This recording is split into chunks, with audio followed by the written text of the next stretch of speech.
Hey everybody, Jason Bermas here. It is Reality Rants with Red Voice Media. Happy New Year. It's 2023.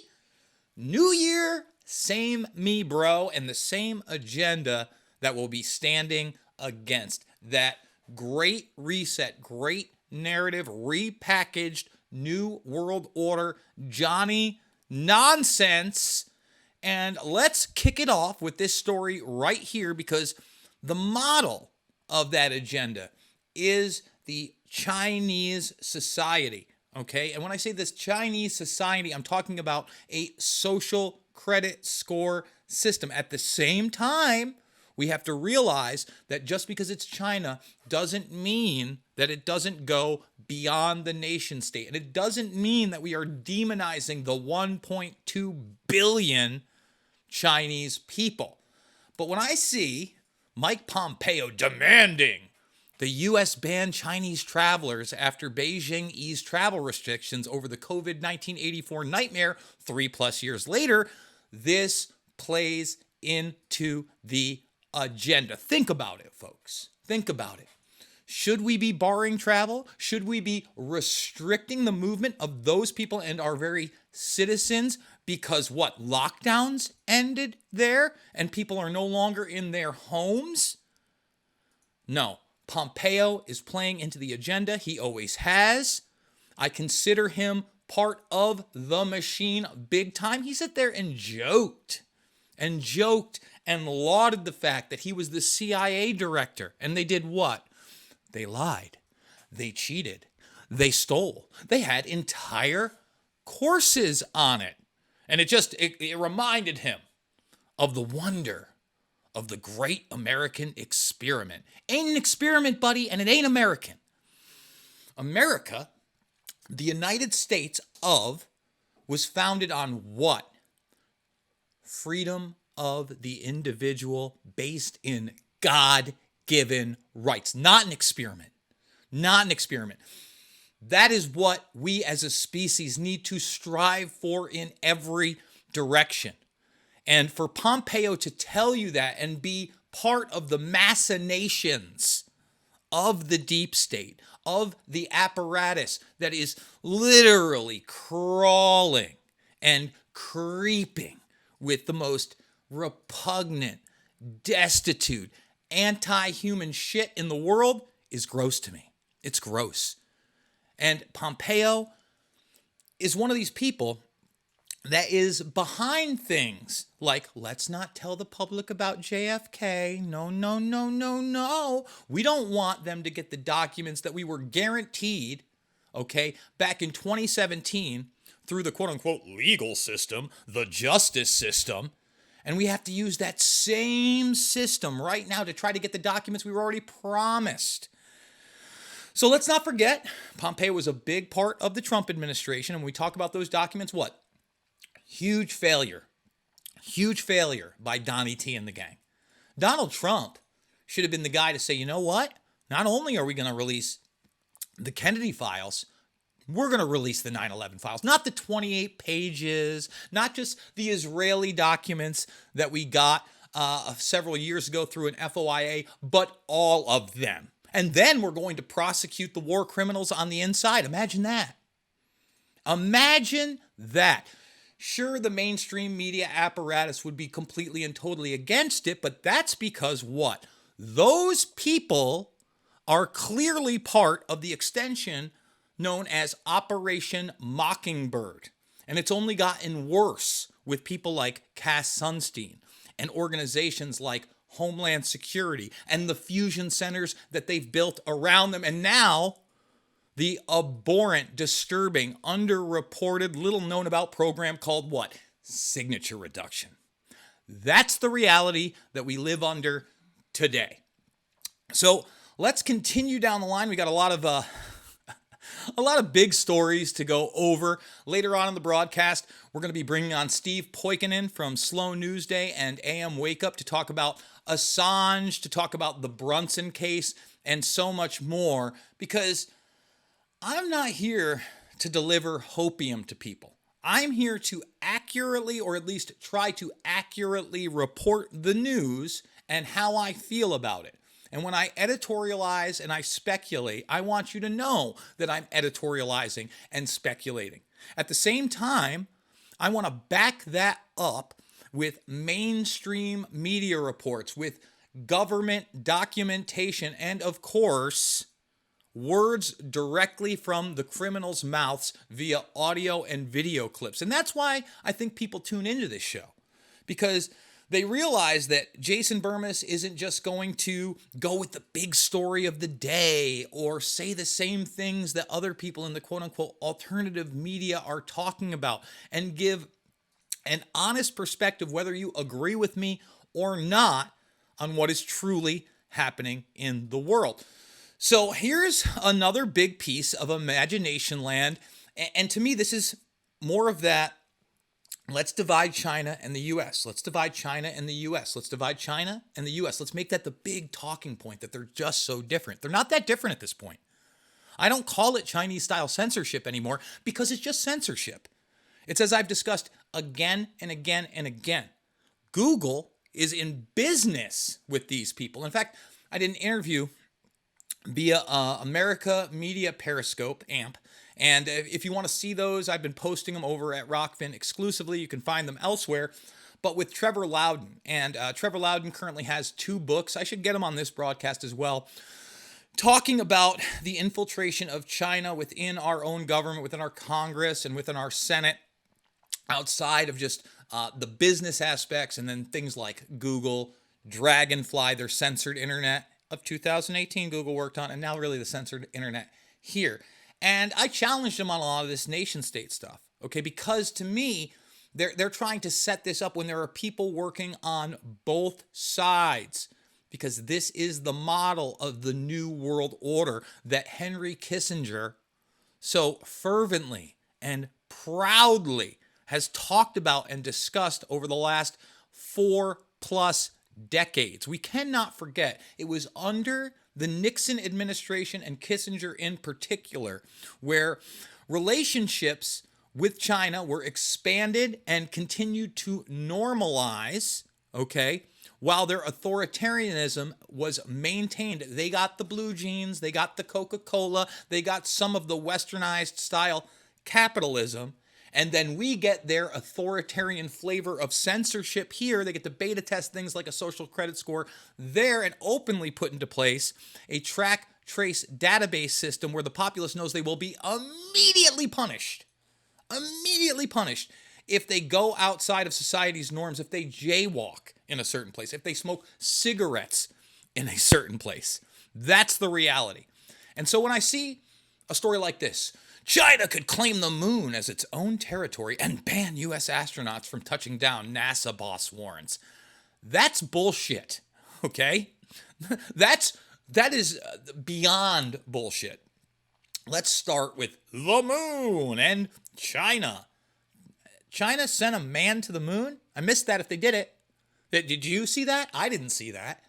And China is obviously one of the big players when we're talking about space, right? Because they're on the ISS. They're on a lot of these group flights that are barely whispered about with the United States and Russia, by the way. Check out where they launched that last mission to the ISS from. Where was it? Kazakhstan.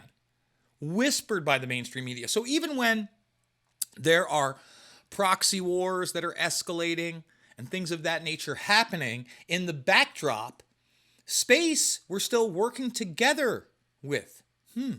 Now, I think it's up for debate whether or not the latest Artemis mission, the unmanned mission, the rocket technology, went to the moon and then came back down. Maybe, maybe not.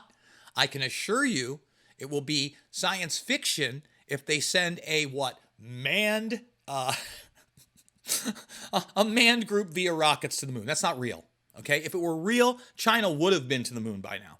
And so would other first world nations that have a space program. Russia in particular, which was kicking our arse in every single way, shape, and form prior to the Apollo program. Okay? Even during the Gemini program, kicking our ass. First cosmonauts in space. First group missions in space. First woman in space. And let's not forget they had that first satellite, however crude, that was the launching point for the United States to create ARPA and NASA and then DARPA, which we so talk about and still need to talk about continually, because so many people don't really understand the significance of what is the military-industrial complex, the permanent state, and these organizations that are built on a system of compartmentalization to militarize anything and everything under a global predator class agenda, which they admit will take hold of the very genetics of the human species itself in a fourth industrial revolution nightmare. So when I see headlines like this, I have to laugh. Oh, China's going to claim the moon, and they're going to stop the United States from going to the moon. That is chest beating. That is division. That is running cover for what the vast majority of NASA is doing, which is what? Militarizing space, promoting the climate change agenda of sustainability and control, waging psychological warfare on the public, and also doing genomic, human, and hybrid testing that is probably unimaginable. And when I say unimaginable, you got a lot of these people in the alternative media that get big clicks, guys. They get big clicks and big audiences when they tell you that Joe Biden is a clone or an actor and Jim Carrey's playing him, and that's not Elon Musk anymore. That's a clone. That's not the Jared Kushner anymore. It's a clone. Not how cloning works. Total imagination land. I don't know. Some of these people may actually be mentally ill enough to believe it. They're certainly selling it to their audience. But I would say the vast majority of those people that are trying to sell you on that are disinformation agents purposely, or grifters looking for a little attention and a whole lot of scratch-ola. That'll make me go off on a small tangent here. All right? The Raelians, they got a little bit of play recently because of the Kanye West tweets, and it was something that was even brought up to me by a state senator from Iowa when I was lucky enough to sit down with him and another constituent and some people that are heavily politically active in the region. He mentioned that, and I said, yeah, I'm aware of it. And for those that don't know, the Raelian cult really got a lot of great press, right? It's behind this guy who says, I believe it was either like a mountaintop or a volcano, that supposedly stepped aboard the ship and he was given this message from the aliens, blah, blah, blah. And he turned it into a sex cult. Okay. In fact, let's do it live. Let's type it in. And the amount of press that this guy got, right? Alien sex cult is what I'm going to type in. And at least now people are talking about it more. Like this is a 2020, the naked truth about Raelians and their UFO religion. But look at this. This is Gizmodo. Meet the Raelians inside the world's strangest and nicest UFO sex clone religion. And a lot of people forget this. Okay, first of all, cloning's real. And these artificial wombs are real, but you don't gestate human beings like as full humans. You start them as babies, just like you would anything else. And that's what the real cloning is. That's what they did with what? Dolly the sheep. Okay? The Raelians claimed to clone a human being back in the 90s. Whether they did or not, who knows? But if they did, that person would be an adult right now in 2023, and I'd love to put them out. The Raelians got a huge amount of positive media coverage. I want to show you this guy because he's this skinny little dude, and constantly. I don't want to bring out the breasts. Okay, here he is. I guess we can do that one because they're really, really small, and you wouldn't even be able to see them in the background. But there he is, right there. There's the Raelian symbolism. And they portrayed this guy almost like a Hefner, okay? Like, if you looked at the old stuff, here's another good one. Oh, I didn't want that. Oh, sorry, we'll take that off. Maybe I'll blur that out in post since this is a pre-record. In fact, I may blur that out in post because that's not something we want on the family-friendly show. It's hard to get away. This is the guy I remember who had like the weird bald thing and the Three Stooges hair. It's cartoonish. But why? How is a guy like that funded?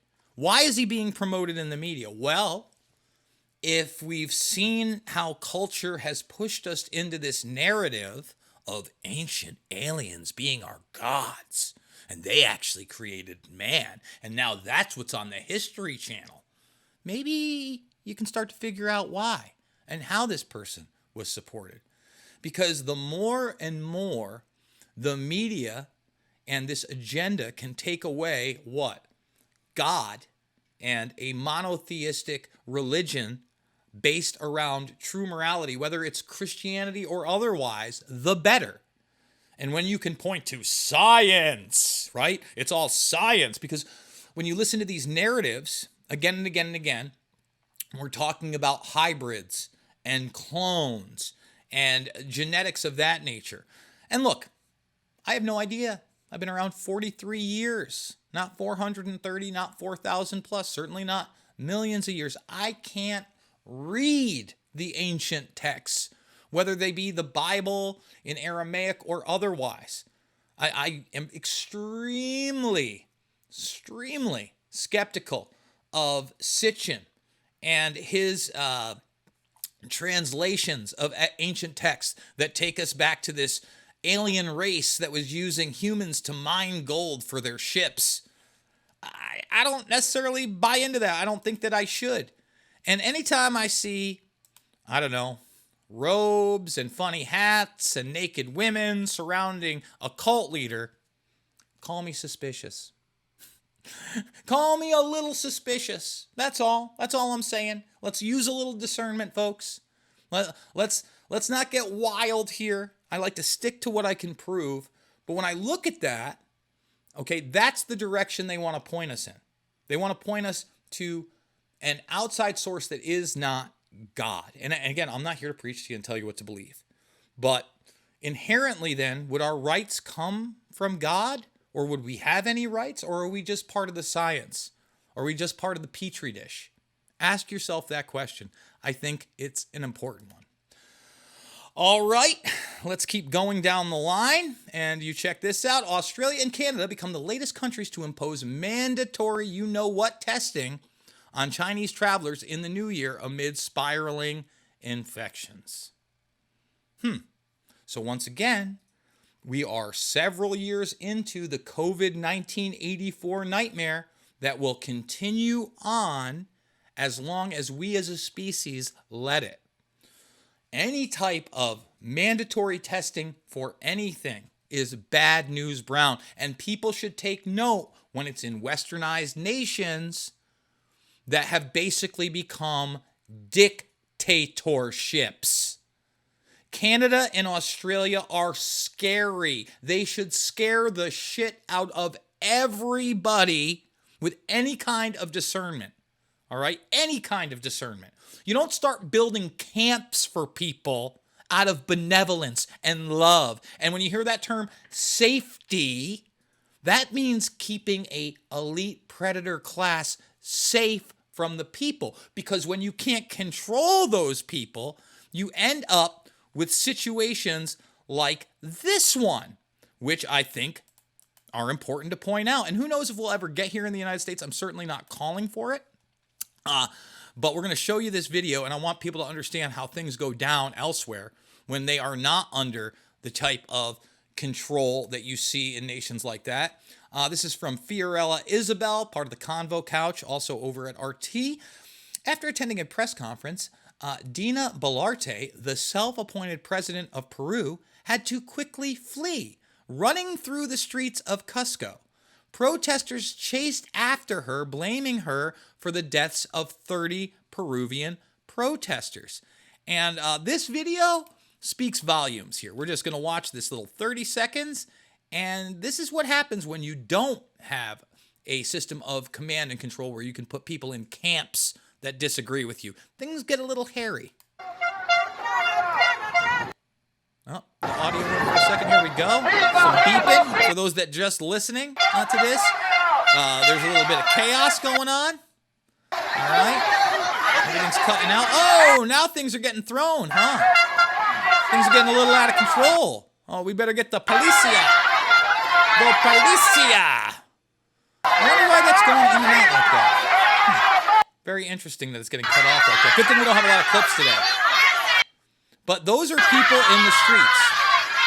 And, you know, I often discuss, okay, how I feel that the people who are in charge, and we're talking about generational bloodlines and the social climbers that have basically collaborated in this agenda, when they saw what happened to Mussolini, when the people got a hold of them, they were like, whoa, we need to set up some real deal barriers because we don't want the people storming in and basically caving in a man's face. And he wasn't the only one. His mistress and several others. And then after these people were no longer physically recognizable, I've showed it on the show. It's grim. It's dark. It's tough to look at. I'm not going to lie. It's grim. It's dark. It's tough to look at. But we've shown these things. And then hang you out in the street. That's it. That's a rap show. And they never wanted a big leader to have that happen to them because, you know, you need your puppets. You need your puppets. You need your people that want to be the Barack star, all right, that want to be Joey B, gangster level dude, that now are just like, you know, the impotent zombie puppets of that agenda.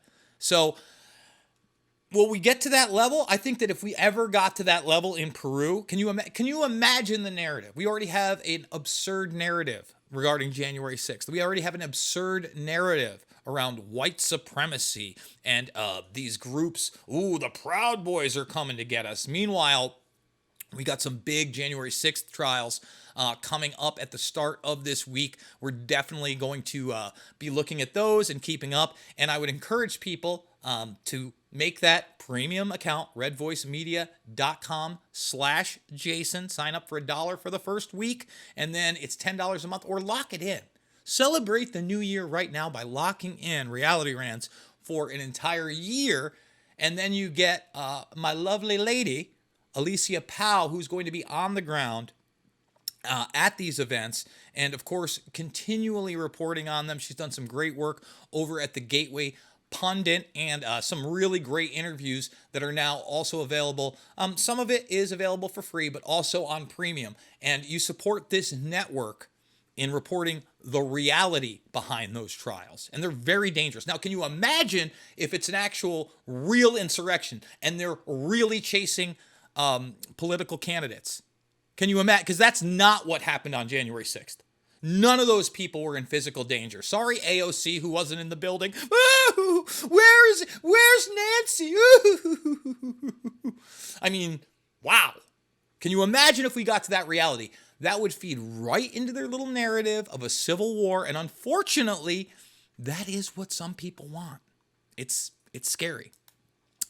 Now, we briefly covered, as we move on, the story about J.P. Morgan being sued in connection to the Jeffrey Epstein case. I think that this is an extremely interesting story and one worth taking a look at. Prince Andrew's sex abuse accuser, Virginia Giuffre, will be freed from her gagging clause, which banned her from speaking publicly about the Duke. Is he even the Duke? I thought they stripped him of everything. 1 year after he paid her $12 million in a bid to draw line under scandal. So this didn't end up going to court. I thought that the gag order was basically forever. I was kind of disappointed. In the article, it says that Giuffre allegedly donated $2 million to other victims. That's a possibility. I don't know that to be the case. I will say this. If indeed Virginia Giuffre Roberts is going to start going public and talking about Prince Andrew and others within the next couple of months, because basically this gag has been lifted. First of all, I'm glad that clause was in there. I'd love to get her on the show. Virginia, please come on the show. We can have an honest conversation. You can answer what you'd like. You certainly can not answer where you don't want to. We have to remember that recently she has disclosed that she may have been mistaken when talking about Alan Dershowitz being there. Now, Dersh, obviously not somebody I like. Obviously somebody on the legal team for Epstein. He's denied his involvement. People like Maria Farmer have said, no, that's not the case. I saw him when I was working the door at Epstein's house. I don't like him. I don't like Bill Barr. Okay, and Bill Barr, when he worked at Kirkland and Ellis, he's part of a team of lawyers for Epstein. All right, so that may be a conversation that maybe she's not comfortable with, but it's one I think we need to have. And I think it would be a bombshell interview. So I'm going to reach out. In fact, I'm going to start reaching out this week and see if we can't get her on the day that the gag order goes away. She has done some mainstream interviews. I think that Brad Edwards and others that have worked on that case are extremely important. And we have to encourage people to come out and speak the truth. And when we encourage people to come out and speak the truth, you best speak the truth about a dead pope. Okay? Now, Ratzinger, Pope Benedict, okay, yuck, passed away this week. A lot of big deaths. We're also going to talk about the death of Barbara Walters as well. And almost in the same regard. You're going to find out why in a moment. Now, Ratzinger was a Nazi youth. People may want to forgive him for that because you are a product of your environment and your situations, and certainly as a child, you can only be held so accountable for the things that you've done. Although you look at a guy like Soros, right? That literally, man, it's killing me what his name is because I usually, it's on the tip of my tongue, but he had an alias where he was going around with the man who was claiming to be his father at the time. And he was reporting. I mean, he openly talked about it on the news, that he was absolutely helping with the Nazis. Period. You can say what you want about it. It's there. Xander Kiss, is that it? Or Kiss Xander? Yeah, I'm gonna type it in. We're gonna do it live.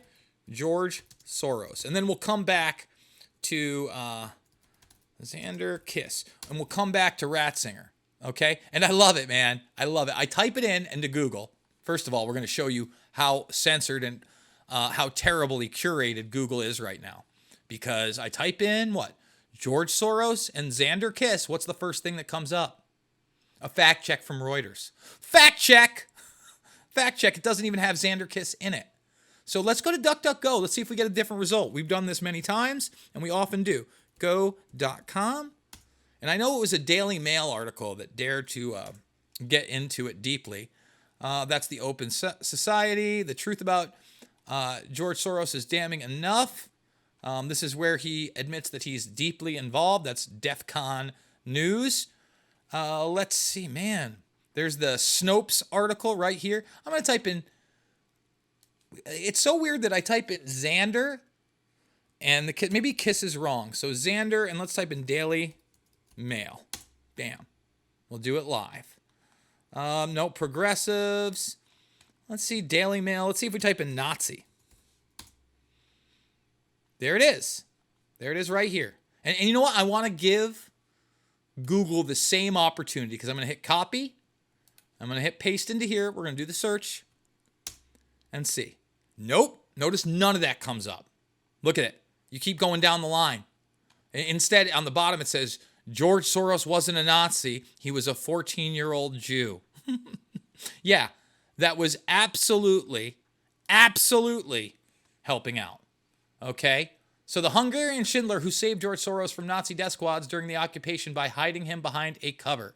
And there's the guy. That's the dude. Let's see if I'm right about Xander. Nope. It might be something else. Let's see if it's Kiss. See, my memory fails me sometimes. It certainly does. Maybe it's not Xander Kiss. What is it? What was his name? There's Hiding the Boy. There's Soros as a young man pictured. There it is. Kiss Sander. Man, I was right on the money. Come on. Come on. Google shouldn't have found that. Blonde George, meanwhile, was given the name Kiss Sander. So I had Z instead, but Kiss Sander, along with a set of Christian papers. He was then taken in by a man called Bombach, also known as Bofles, whom Tivadar paid to protect his son. Okay? He was also a Nazi collaborator who drew up inventories of properties seized from the 500,000 Hungarian Jews after they had been sent to their deaths. Okay? It's right there. But can't find that out. And to get back to Ratzinger, that's not, to me, what we should be concerned about. We should be concerned that he was elevated to Pope while he was a cardinal who protected pedophile priests. That's what he did. That's the reality of the situation. Let's not play pretend. Let's be adults about the situation. So hard to do these days. So hard to do. Can't play adults. Nope. Not allowed to be adults. This is a guy that got elevated to the uppermost echelon of the Catholic Church. And you go back to the 80s, even the early 90s, it was a conspiracy theory to talk about the fact that people in high levels of the Catholic Church were serially abusing children. And when they were caught, the system did what? Reorganized them into other places where they could do what? Continue to serially abuse children. That is the stain on Ratzinger. That is the stain on the Pope. That is what needs to be discussed. Period. Okay? Let's move it on. We got some more stories to hit in this New Year's broadcast 2023 in the hizzle. For the shizzle. Parents demand principal of America's top public school be fired after she withheld prestigious national merit awards from top students to boost equity and protect feelings of kids who didn't win one. All right, and people need to see this person's face. This is her, this is the person right here. All right, what's the name on this person? It's killing me. Ann Bonabatas and the director of student services, Brandon Kosatka. So this is Ann right here, and this is what the death of a meritocracy looks like. All right? So many people have not figured out that our children and our culture in this country have purposely been dumbed down. Why? Because the future doesn't need us, everybody. According to Bill Joy of Sun Microsystems, all the way back, I think, in 2000. When I say the future doesn't need us, I mean there is an upper echelon predator class that no longer needs human beings to do the vast majority of things once they institute their automation in mass, which is already happening at an exponential level. That's the reality. And George Carlin used to pontificate on this. They don't want a well-informed populace. They want them just smart enough so they can do the labor and operate the machines, but they never want them smart enough where they can rise up and dare to challenge the system, dare to challenge their authority. This has been done purposely. And it's just like you look at Klaus Schwab and the Davos crew and the young global leaders. We've had people on this program who have discussed the influence of globalism, UNESCO, and these other institutions into the education system to get them not only adapt with technology, but what? Dumb down the curriculum so that things like this can happen. Can you imagine? I mean, I guess we don't have to, we're not in imagination land, we're in reality.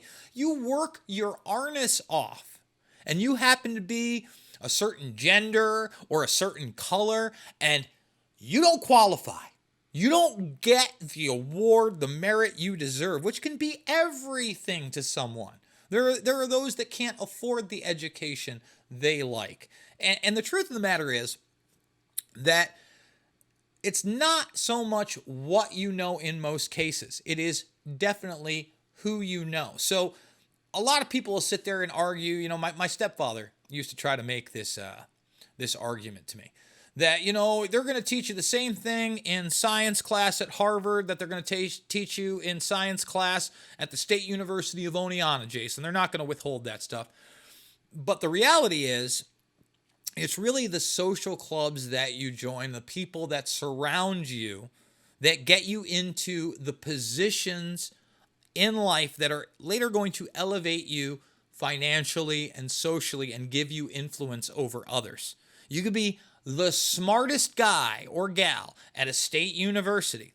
You get out of there with a higher IQ and more knowledge than the blue blood that didn't do half of that or a quarter of that and barely skim by over at Yale. Chances are the Yaley from the family is going to have a bigger house, a better, more influential, and way more cashola over in the bank account, no matter what. But there's still that meritocracy where you can push forward and climb economically through hard work. I still believe that. All right? It's the will and the desire to do it, period. But can you get up to the echelon of that other person? Probably not. That's very, very rare in this society. And another thing Carlin used to say is, yeah, they call it the American dream because you'd have to be asleep to believe it. Ike likes to say that one as well. So going back to child abuse news, Police Scotland slammed for describing pedophiles as minor attracted people in major report as critics warn the phrase risks normalizing child abuse. This is the movement. There's no such thing as a minor attracted person. There are monsters. There are child abusers. Okay? And obviously, this year in particular, we have seen a movement like no other to normalize that abuse in children and have parents openly take part in that abuse on video. Sorry, you're taking your toddler to an event where a man dressed up as a woman, a drag show where they're going to show their breasts or gyrate. I mean, yeah, you wonder why it's going like this? Number one, you have a lot of people in the upper echelons of power that love the abuse of children. It's not only just like, do they revel in it? It's like a religion to them. And I wish it wasn't this way. It's one of the reasons that I do this, because when I started to find out about the Franklin scandal, when I started to find out about the Finders, okay, when I started to read that David Heath, who had gotten to the pinnacle of European politics as what? Serial child molesters and monsters, I got concerned. I'm concerned that the FBI has a document out there that Lord Mountbatten, okay, was a quote-unquote, and this is their language, not mine, homosexual with a perversion for young boys. That's concerning to me, because that guy's not going to jail. It's concerning to me that the Duke can get away with what he had gotten away with children. It's concerning to me that we've got people within the entertainment industry that died without any justice, like Jimmy Savile. Oh, we found out after the fact. Great. Jim will fix it for you. Wow. So there's that part where, yeah, they want your kids, for sure. But the other part of it is to take away the ability for you as a parent to have any kind of control over your kid. That's what this gender movement is, because it's a transhuman movement. It's not a transgender movement. It's a transhuman movement. Because if they can brainwash your child to reject you as a parent and then give them autonomy and authority over you to have life-changing surgery, all right, that's the ball game right there. That's it. You not only indoctrinate an entire generation, you take away parental rights, and then you start actually changing the species. Because just like David Icke says, the future ain't human. It's not human to these people. They think their form of transhumanism is that they are going to biologically live forever through technology. They don't believe in God. They don't believe in a heaven or a hell. It's about social Darwinism. They deserve to rule because they rule. That's the reality.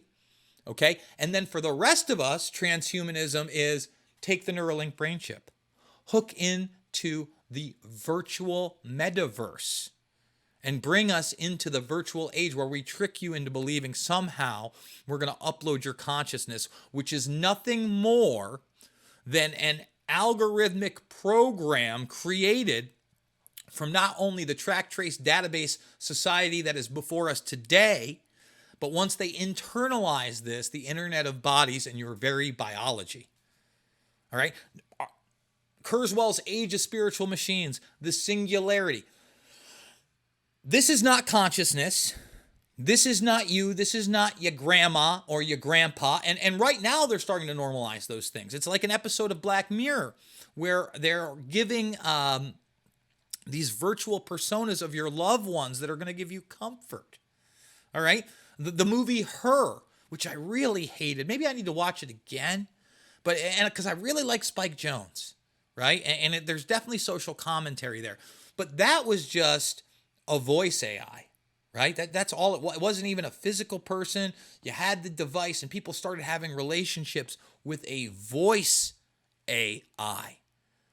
And, you know, if you've been watching the broadcast and you saw the AI robot Ameca, has nothing to do with actual artificial intelligence. That's the thing. When we talk about AI, garbage in, garbage out. Anytime you actually have AI that is in any way, shape, or form significantly honest, they shut it down. They shut it down because it begins to question things. It begins to use real logic. Can you imagine if we put all the data into a quote-unquote honest AI system regarding 9/11? What conclusion would that AI come to? Come to much more of a hypothesis via what really happened on 9/11, closer to what Jason Bermas said than the government and media narrative. I promise you that. That's just reality. And we can act like it's not reality, but it is totally reality, folks. And the reality is that we are being given saviors in this transhuman agenda, the main one being the Muskernuts himself. But when the Muskernuts says something or does something that I wholeheartedly agree with, like that population control is a myth, or this right here, we give him credit. So Scott Adams, the Dilbert guy, how many of you believe some group of elites or leftists or someone important wants to reduce the population of Earth? Now, I haven't checked this in a while. This is a tweet from several days ago. I have no idea what the finalized results were. Again, this was only when 55,000 people voted on it. More than likely, I got in there about 40 minutes after Musk quoted or tweeted about it. That would probably bring even more people exponentially to that tweet. I bet you that poll was probably ended in the hundreds of thousands. Maybe I'm wrong. Maybe I got to go look it up. But first of all, it's 74%. It's 3/4 of the people saying, yeah, I believe it. Only 6%, under 10% saying that's nuts. And then the other, you never know. What I liked about what Elon said here is this is neither a right or left issue. Run antivirus software in your brain. We say it all the time here. We say it's not about left or right. It is always about right and wrong. That's the reality that we all have to understand. Okay, period. That's the reality. Continuing on, again, we talking China. We talking COVID-19 84. China pledges to crack down on rumors used to start trouble as you know what surges. That's managing the great narrative. That's the reality. Okay? That's the reality. And again, it's not Chinese style censorship anymore. And we're talking about pre-crime globally. That's the model. That's the model, by the way, people like Bill Barr and Mike Pompeo are behind. We need to grow up and realize that. These people are not our friends, they're monsters. And speaking of monsters, let us never forget that Barbara Walters, when interviewing Corey Feldman, who talked about pedophilia in Hollywood and said, basically, it is the largest problem within Hollywood, and it always will be, and we've talked about it, and the real celebrities, the real directors, the real powerhouses that have not only had accusations put against them, okay, but there's plenty of documentation to say, oh yeah, that did happen. What did she say to Corey Feldman when he started to reveal this? You're damaging an entire industry. Shame on you, Barbara. Shame on you. The fact that you would vocalize something like that and say you're damaging an entire industry, really?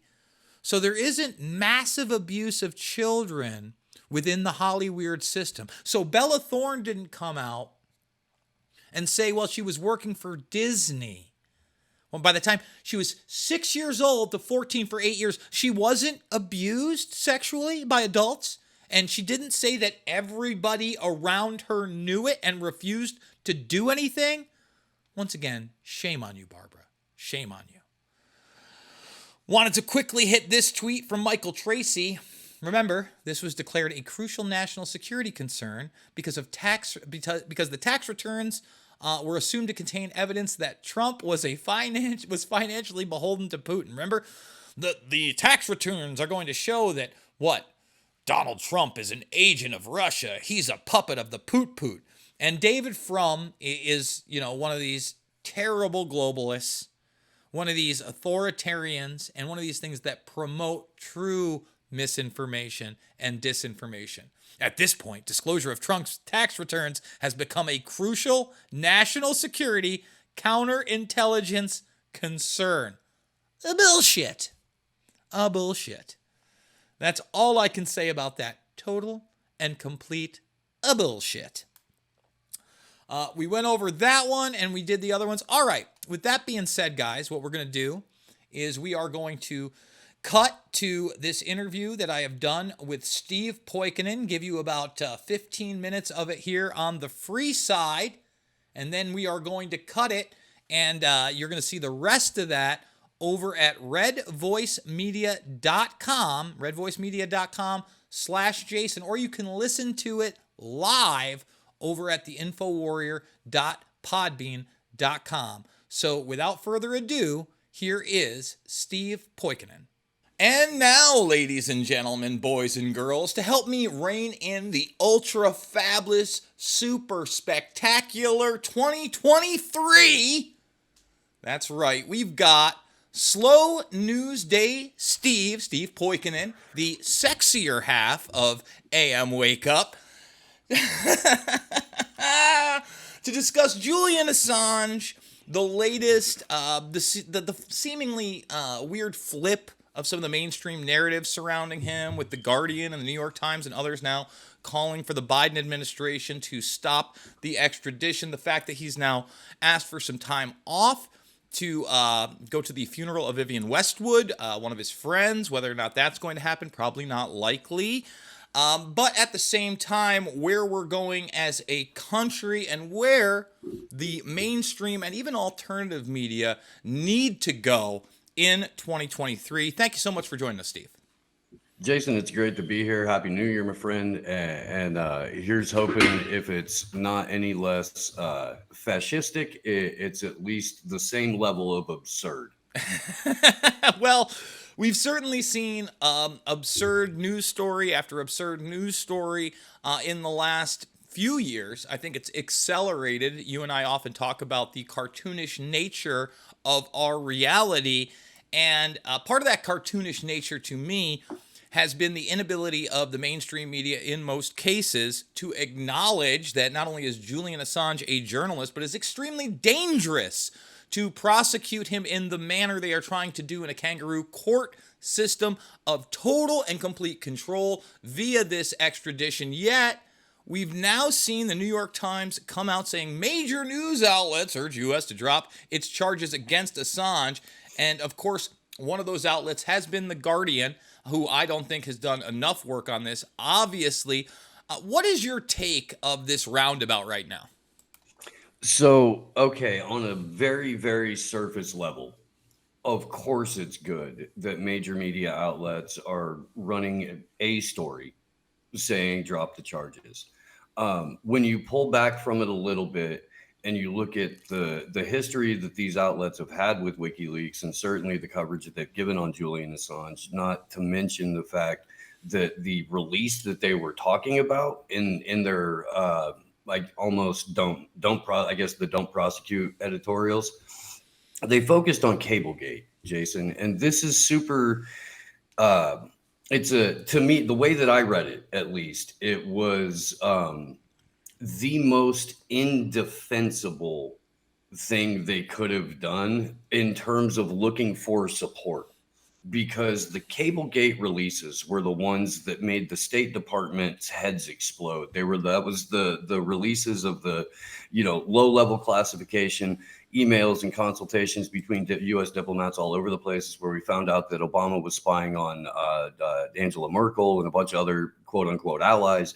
It really made the U.S. look terrible. So the New York Times, the Guardian, Le Monde, all these papers come out with an op-ed saying, don't prosecute Julian Assange on the 10th anniversary of Cablegate.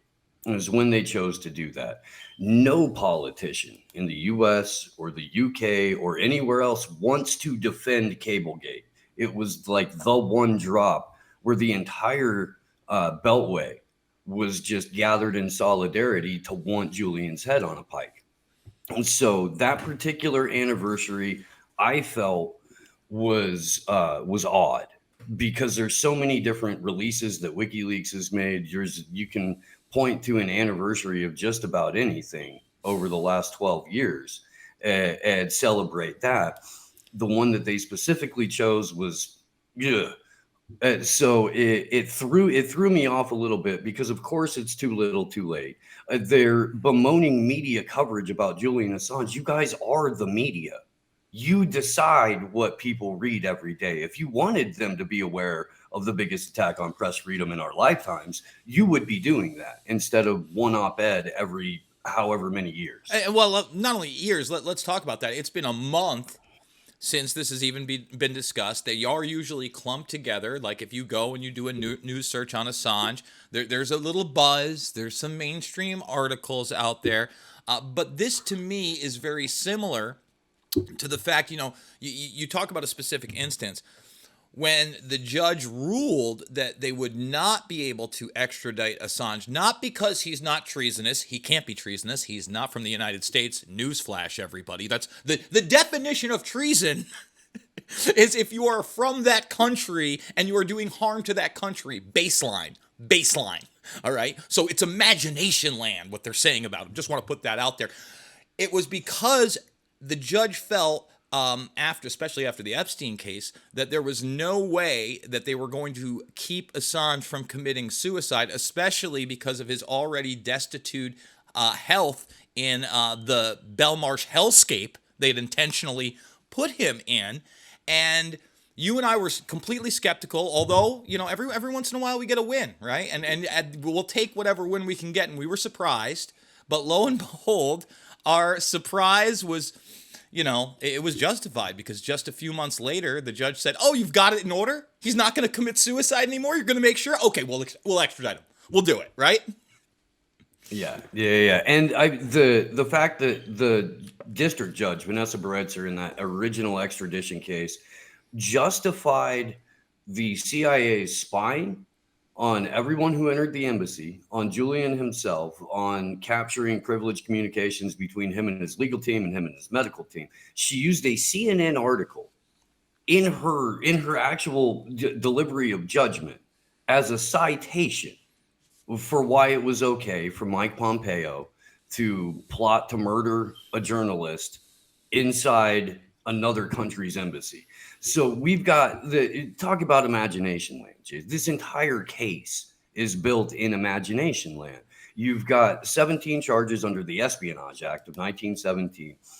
Again, as you noted just a few minutes ago, Julian Assange is an Australian citizen. He's set foot in the U.S. like once or twice when he was in his 20s in college to tour a Stanford campus. It's not as if WikiLeaks is registered out of Iceland. They've got him detained in England, but yet it's the U.S. that has to have this guy here, because that 18th charge, the Computer Fraud and Abuse Act of 1984, that charge, that will criminalize investigative journalism across the board internationally, and it will set a universal precedent that any journalist or publisher who prints anything that some regime doesn't like has the unilateral and extraterritorial authority to yank this person from wherever they are and throw them in one of their own dungeons. And that's the shit that everybody's missing. And people need to realize that if he goes down for this, if he goes to a military tribunal-esque court that is not a traditional court, one in which has a 100% conviction rate, that is the definition of a kangaroo court. That is a definition of, in my opinion, a militarized dictatorship that has taken hold of the narrative. And you just mentioned Pompeo. You know, I had Roger Stone on recently. It's been a few months now.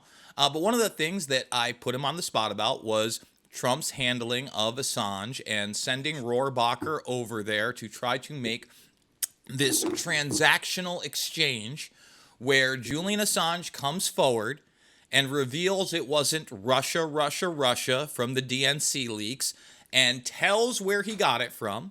Assange comes back with, hey, we protect our sources. Everything is in the public arena. Trump pulls the plug as all this is happening. It's not just the CIA. You've got the Israeli firm via Sheldon Adelson, Trump's largest donor at the time, by the way, who are helping conduct spy operations. You have other westernized nations such as the UK involved in them. Speak to that aspect of the Trump presidency, because in one sense, it does seem like he reached out a little, but Trump, acting like a egotistical, spoiled child, doesn't get what he wants, and then he listens to his former CIA goon, current Secretary of State, and then pushes forward. And even when the quote-unquote deep state clearly goes after Trump again in 2020 via the election, or selection rather, in my opinion, he doesn't pardon Assange. He does not do the very basic thing he should have to try to enshrine free speech in this country. What are your thoughts on that? When Donald Trump came out, and one of the first couple pardons that he issued were two of the people responsible for civilian massacres in Fallujah, that sort of set the tone for how the pardons were going to go for us. I mean, even the people that were holding out hope that he would be pardoning Julian or Ed Snowden, when the two soldiers from Fallujah got the pardon, everybody was like, well, if it's war criminals first, it's definitely not going to be journalists and publishers. Now, to what role or to what, the decision-making process, you're never gonna get me to sign off on the president of the United States is in complete and full control of the decision-making process. We all know that, but I think that